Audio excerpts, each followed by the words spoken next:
The Academy had no mercy for rule breakers, until the human rule breaker saved everyone. The pen was the only thing keeping me honest.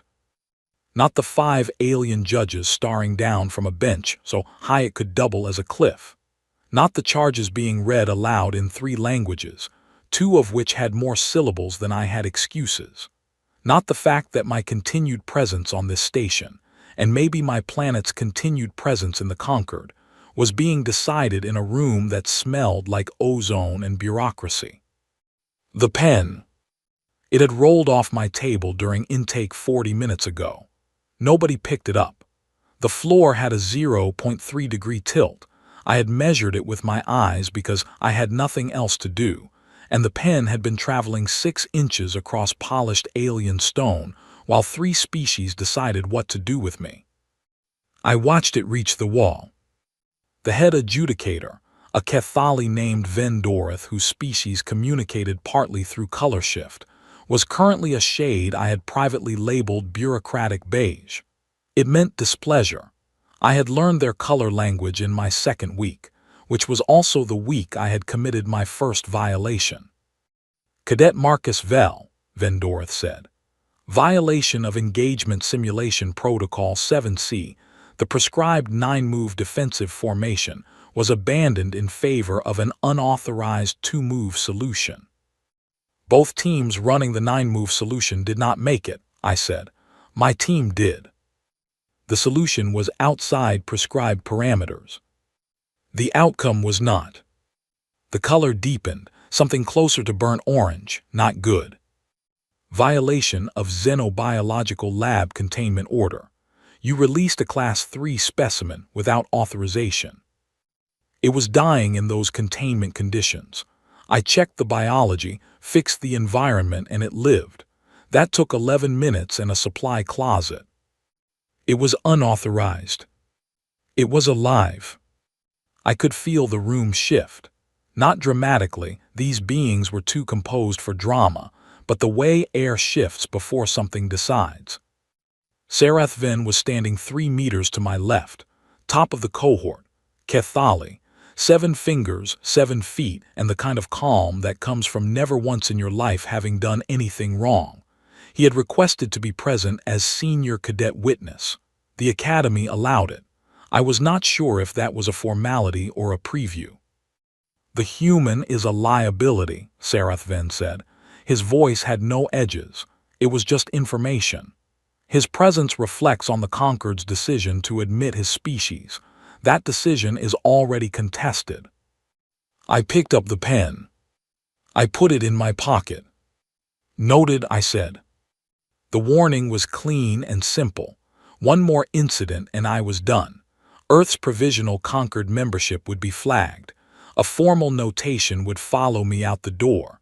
The Academy's patience was not a resource I could keep drawing on. I walked out into a corridor made of materials that had not existed when my planet was still writing things on stone, under lights calibrated for 7 different kinds of eyes, past 30 cadets from 19 species who went quiet when I passed, and I thought about Danny. She had circled the recruitment notice in actual marker, on my actual wall, in our actual apartment in Chicago. She had pressed the marker cap back on and said, "You are too smart to stay small," like it was obvious, like it was settled. She had been right. I was going to be fine. I had done stupider. The month I spent following every rule was the worst stretch I had experienced since Chicago, and Chicago had set a bar that should have been impossible to clear. My simulation scores dropped. The instructors noted this with the kind of clinical precision that told me they were not surprised. The prescribed solutions were not designed for my kind of mind. My kind of mind looked at a problem and thought, yeah, but what if we just, and then the protocol said no, and I stopped, and the simulation team died because we waited 3 beats too long for structural clearance.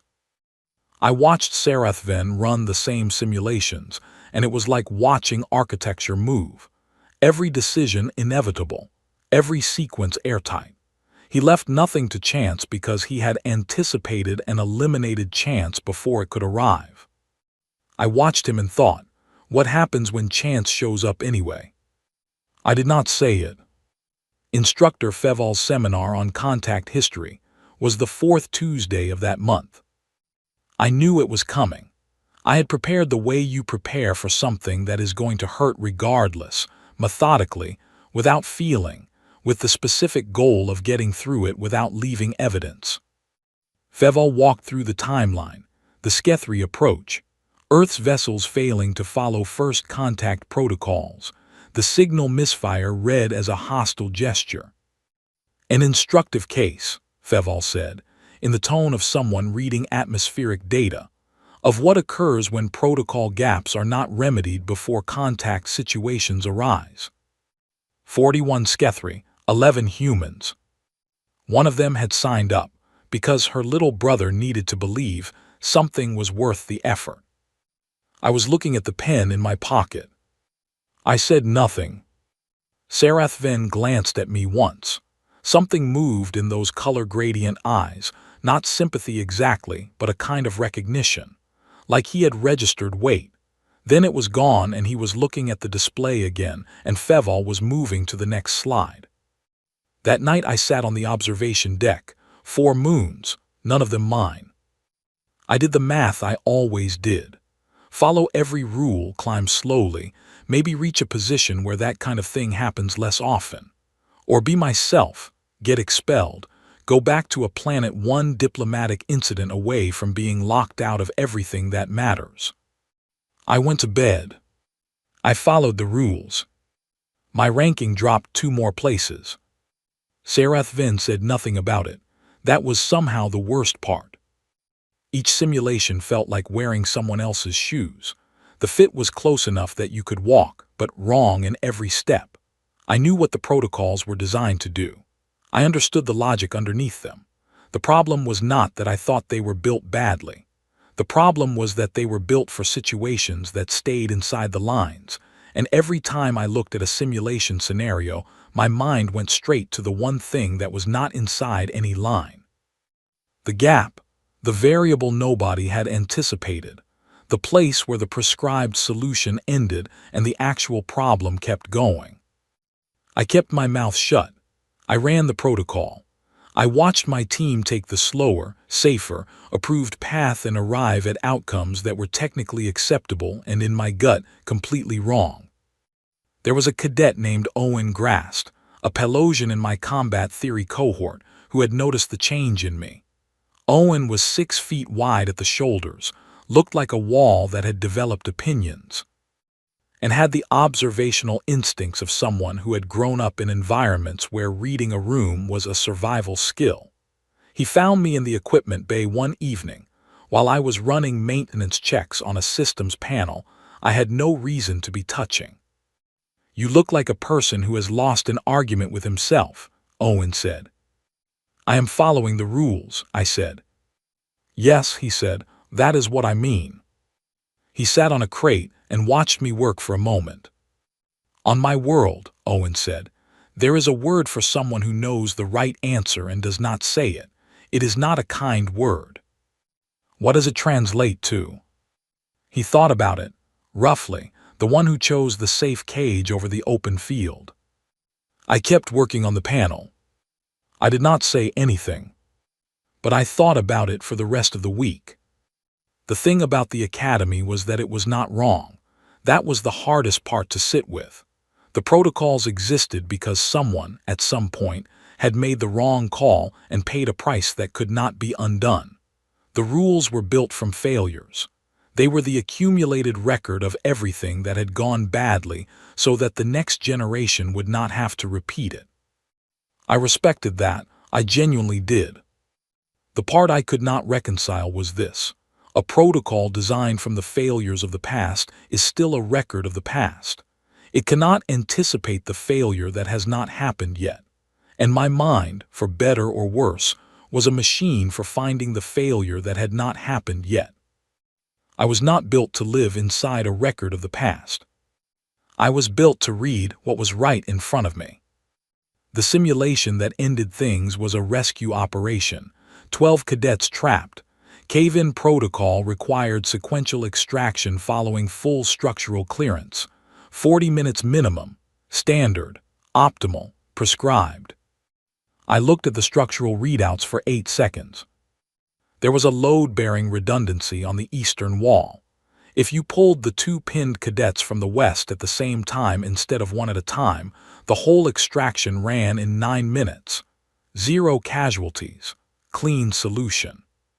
It was completely outside protocol. I looked at the readouts for another 2 seconds. Extract west simultaneously, I said into the command channel. 9 minutes, everyone out. The simulation officer looked at me the way you look at someone who shows up to a formal dinner, with their hands still dirty from doing something useful. The solution was outside prescribed parameters. Yeah, I said, we have been here before. The tribunal was faster this time. No lengthy deliberation. Sarath Ven was present again, required procedure for senior cadet witness. The adjudicator read the decision with the efficiency of someone who had already written it before the hearing started. Dismissal, effective in 6 hours. Earth's provisional status flagged for review. A formal notation. Humanity's first Academy cadet removed for systemic inability to operate within institutional frameworks. They did not say his kind could not follow rules. They did not have to. I packed with the practiced efficiency of someone who had moved too many times to be sentimental about it. I knew what was mine. Everything else got folded, set aside, and left for whoever came next. Sarath Ven appeared in the doorway. Not required, not protocol. The Eastern Wall solution, he said. I ran the math afterward, it was correct. I know. It was also not permitted. I know that too.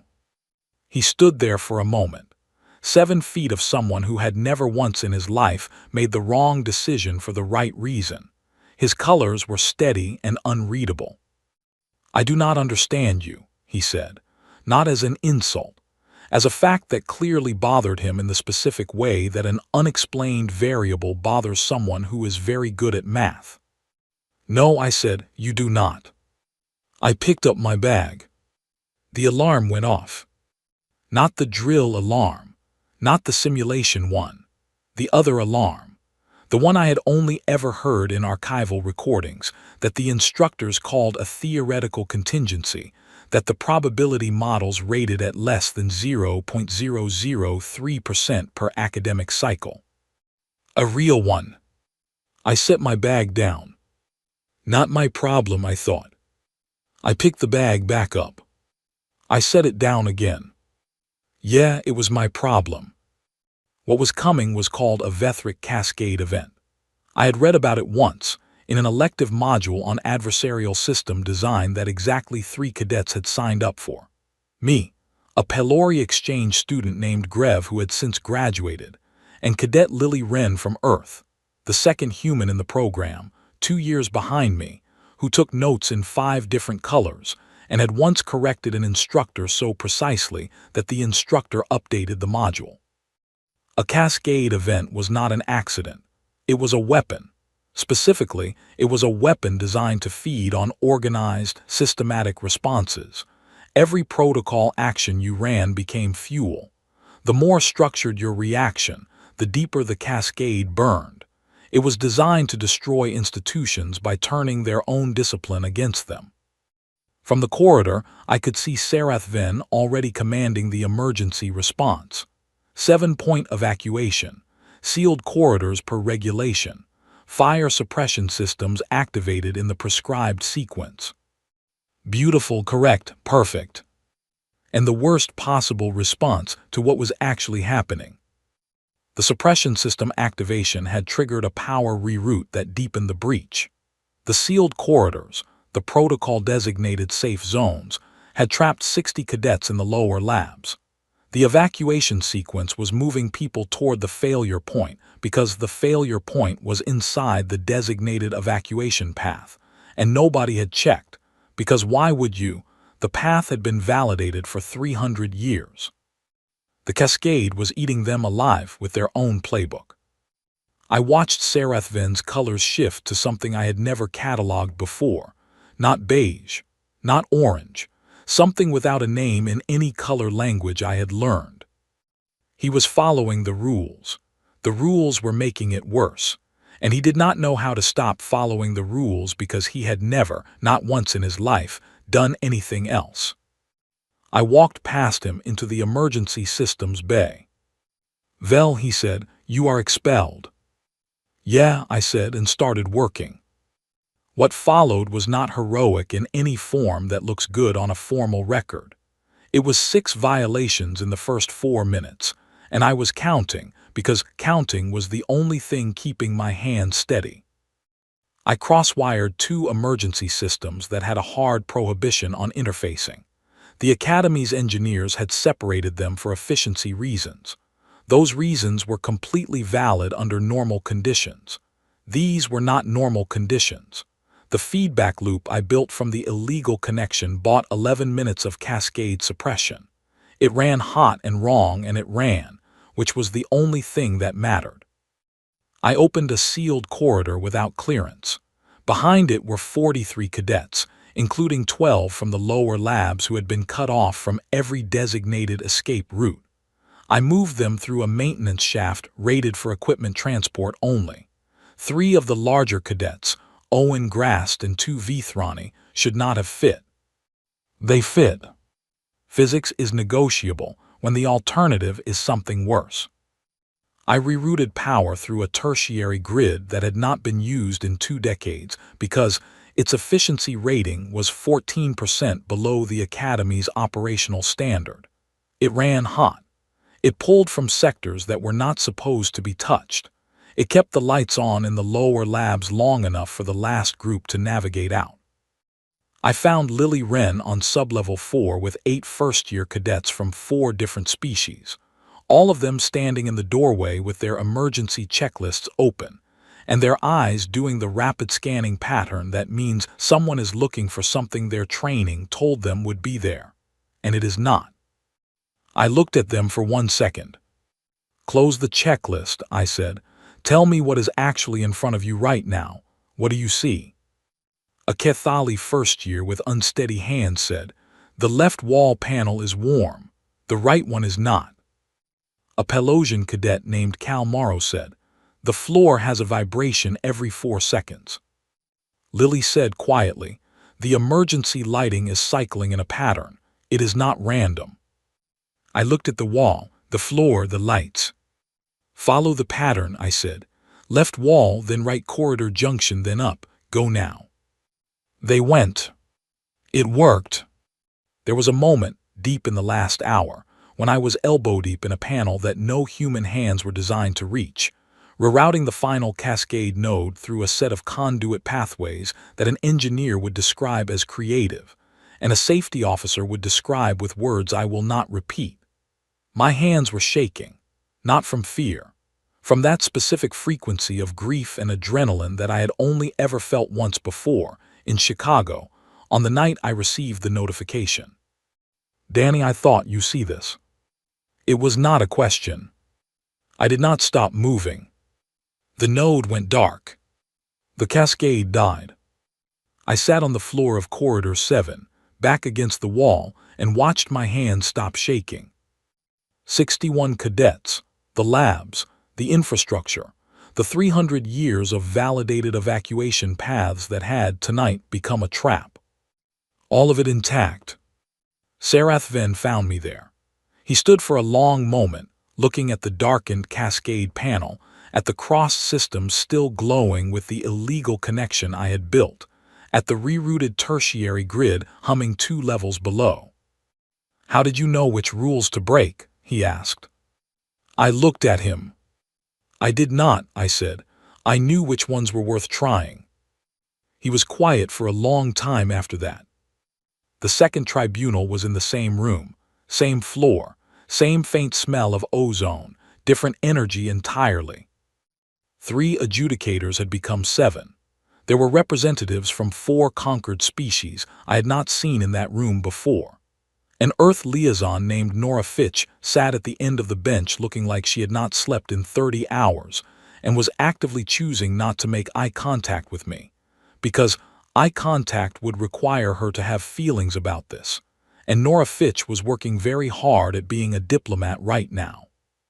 My original dismissal charges were technically still active. Cadet Vel, the lead adjudicator, began. "It is just Marcus," I said. "I am still expelled, correct, so probably drop the cadet." The lead adjudicator's color shifted. I had a name for this one. Impending migraine ochre. Ven Dorith, who had presided at my first tribunal, sat to the left. He had added a second color layer I had not seen him use before, something patient and watchful underneath the formal presentation, like he already knew where this was going but needed the official record to catch up with him. The formal charges were read into the record, violation of this, violation of that. The list was thorough. I had been busy. What followed was 40 minutes of institutional language, doing the slow work of processing something it did not have a category for. 7 representatives from 4 species arguing about whether last night's outcome justified last night's methods, whether the methods themselves were admissible as evidence of capability, or only as evidence of disorder, whether a human who could not follow rules was an asset or a liability to an institution that had run on rules for longer than my planet had been keeping written history. I stopped following the language around minute 20. I watched Sarath Ven. He was standing at formal attention, on my behalf, not as a required witness this time but as an advocate, a word that in Kethali institutional law carried weight roughly equivalent to placing your entire record on the table and saying, "Whatever happens to this person, put my name next to it."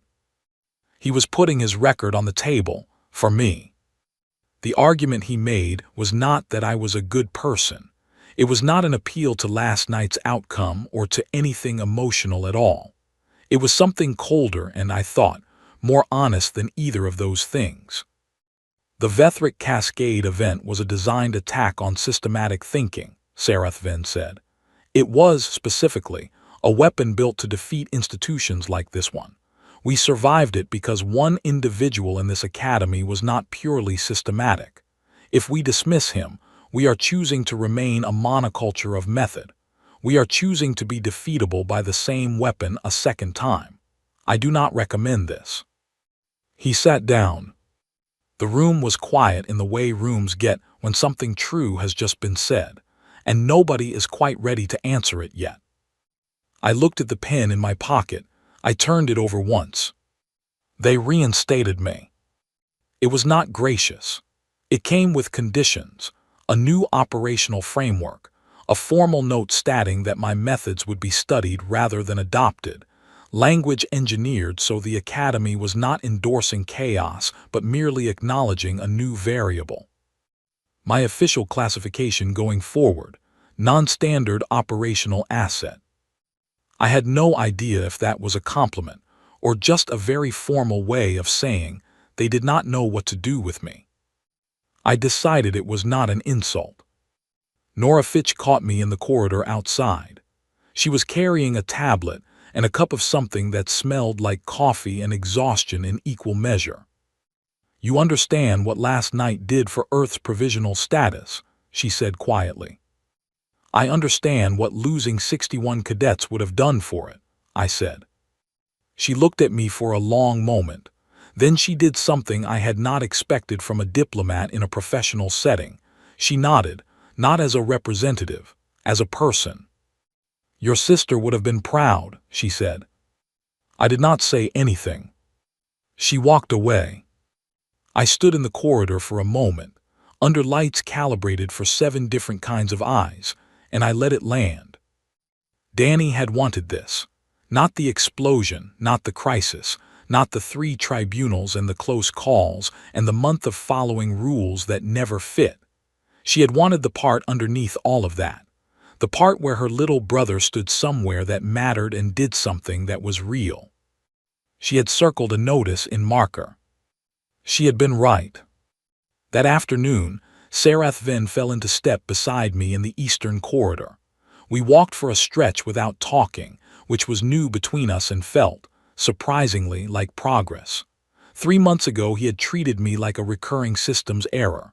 2 months ago, like a problem worth observing. Last night, like a variable he had not accounted for but was reconsidering. "You are going to keep breaking rules," he said. "Probably. You are going to make my career extremely complicated." "Almost certainly." He was quiet for another 20 paces, long enough that I thought the conversation was done. "My species has a concept," he said finally. "There is no clean translation into any language the Academy uses. Roughly, the mistake that teaches the wall it was a door." I thought about that. "Is that a compliment?" "It is a category," he said. "We do not give it often." "How often?" He glanced at me sideways. "You are the first individual from another species to receive it." I did not have anything to say to that, so I said nothing. We kept walking. Later, Lily Wren found me in the equipment bay where I was cataloging the repairs I had made, half of which were already being formally reviewed as potential emergency supplements to the standard protocol. That was a sentence I was going to need several days to fully process. She sat on a crate and watched me work for a while. "Cal Morrow wants to know if you will run a seminar," she said. "On what?" "On how you think." I stopped. I looked at her. She had her 5-color notes open on a tablet, and she was watching me with the specific expression of someone who has already made a decision and is waiting patiently for you to arrive at the same one. "I do not follow a system," I said. "I know," she said. "That is the seminar." I thought about it. I thought about the 9 minutes in the rescue simulation that nobody had given me credit for. The 43 cadets through the maintenance shaft. Cal reading the floor vibration and saying it out loud when his checklist gave him nothing. Lily following the light pattern.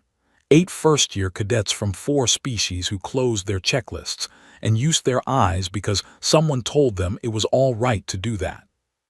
Maybe there was something there worth passing on. Maybe that was what Danny had been pointing at all along, not just that I was capable of more, but that capability only means something when it does not stop with you.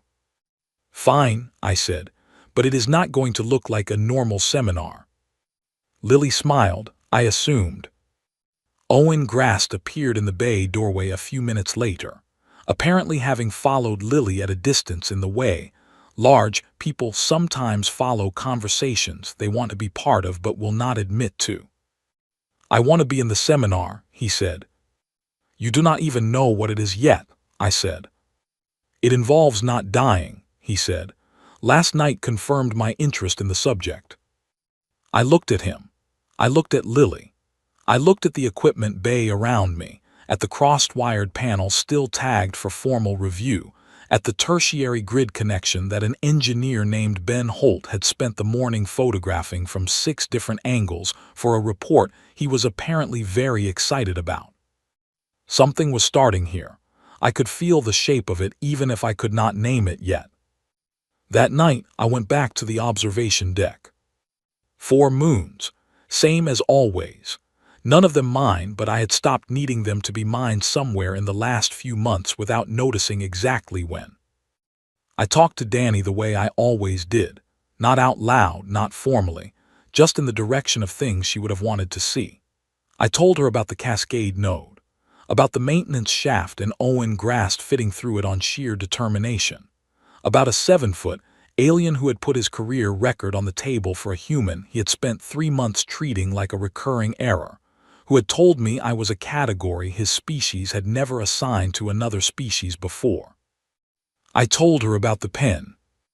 I had kept it through the whole thing, found it in my pocket during the second tribunal, turning it over without thinking, the way you reach for something familiar when the room gets heavy. It was just a pen. Cheap, half-dried, the kind you buy in a set of 12 and lose 11 of before the month is out. It had traveled 6 inches across an alien floor while the Conquered decided what to do with me, and I had picked it up, and somewhere along the way it had become the thing I held onto when everything else was moving too fast. I set it on the railing of the observation deck. I watched to see which way it rolled. It rolled toward the edge, stopped just before. That felt about right. I picked it up, put it back in my pocket, looked out at the 4 moons and the hard dark between them, all that empty space that Danny had wanted me to be brave enough to cross. I was still here.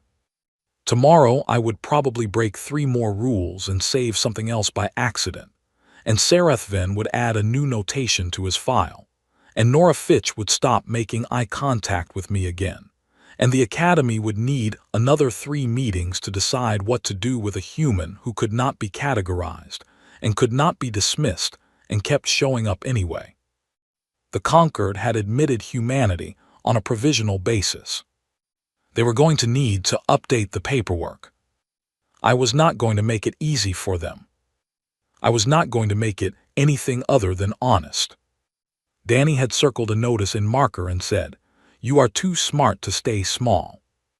She had not said, "Follow the rules and wait your turn and hope the institution notices you eventually." She had said, "Go." So I went.